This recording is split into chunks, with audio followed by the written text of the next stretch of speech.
जय श्री राम।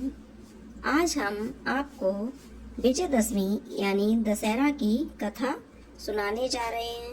अगर आपको यह कथा पसंद आए तो वीडियो को लाइक कीजिएगा, शेयर कीजिएगा। तो आइए शुरू करते हैं।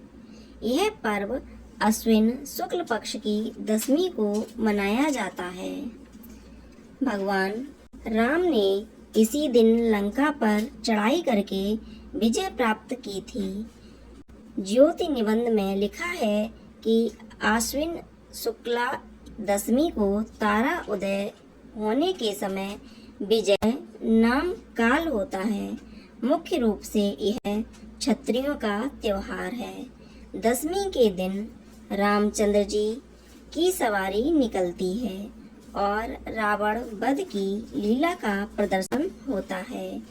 इस दिन नीलकंठ का दर्शन बहुत शुभ माना जाता है तथा ऊपर बने चित्र को दीवार में बनाते हैं तथा उसके जमीन में आटे या गोबर के 10 लड्डू बनाए जाते हैं।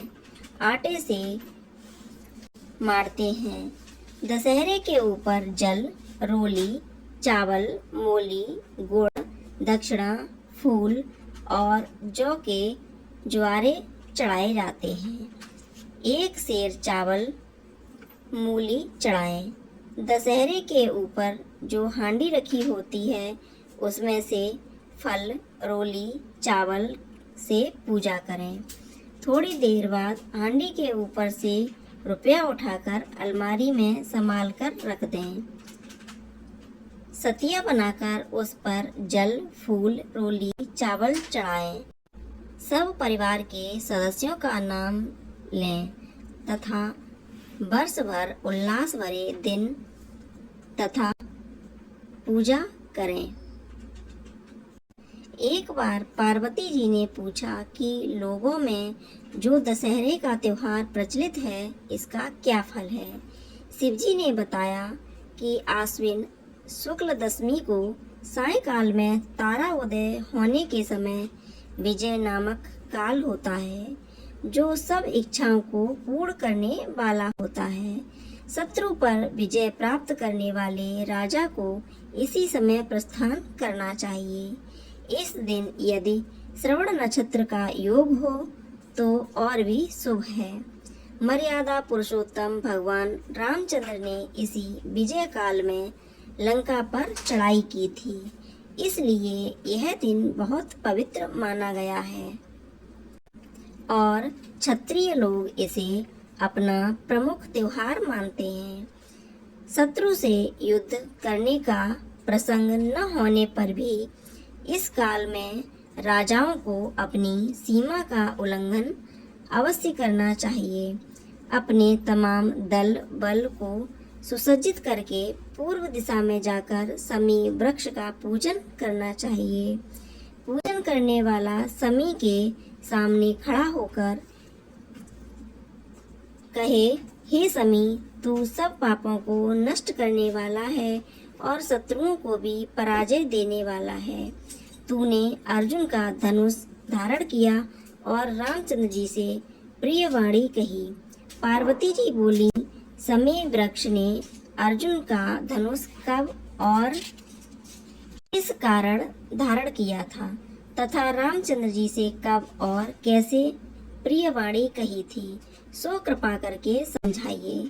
शिवजी ने उत्तर दिया, दुर्योधन ने पांडवों को जुए में हराकर इस शर्त पर वनवास दिया था कि वे 12 वर्ष तक प्रकट रूप में वन में चाहे जहाँ फिरें, किंतु 1 वर्ष बिल्कुल अज्ञातवास में रहें। यदि इस वर्ष में उन्हें कोई पहचान लेगा तो उन्हें 12 वर्ष और भी वनवास भोगना पड़ेगा। उस अज्ञातवास के समय अर्जुन अपना धनुष बाण एक समी वृक्ष पर रखकर राजा विराट के यहाँ ब्रहनला के वेश में रहते थे। विराट के पुत्र कुमार ने गौओं की रक्षा के लिए अर्जुन को अपने साथ लिया और अर्जुन ने समी वृक्ष पर अपने हथियार उठाकर शत्रुओं पर विजय प्राप्त की थी। समी वृक्ष ने अर्जुन के हथियारों की रक्षा की थी। विजयदशमी के दिन रामचंद्र जी के लंका पर चढ़ाई करने के लिए प्रस्थान करने के लिए समी वृक्ष ने कहा था कि आपकी विजय होगी। इसीलिए विजय काल में समी वृक्ष की भी पूजा होती है। एक बार राजा युधिष्ठिर के पूछने पर श्री कृष्ण जी ने उन्हें बताया था कि हे राजन, विजयदशमी के दिन राजा को स्वयं अलंकृत होकर अपने दासों और हाथी घोड़ों का श्रृंगार करना चाहिए तथा बाजे गाजे के साथ मंगलाचार करना चाहिए।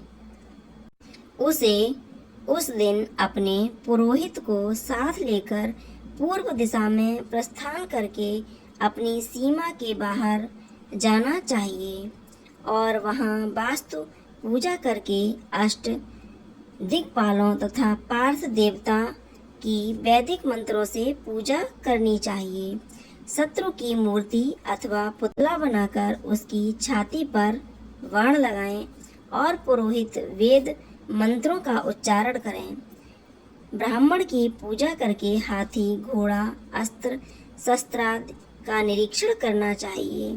यह सब क्रिया सीमांत में करके अपने महल में लौट आना चाहिए।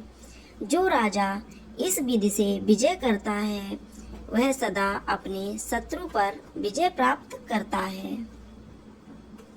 आपको यह विजयदशमी की कहानी पसंद आई हो तो वीडियो को लाइक करें, शेयर करें और साथ ही साथ चैनल को सब्सक्राइब करें। जय जय श्री राम।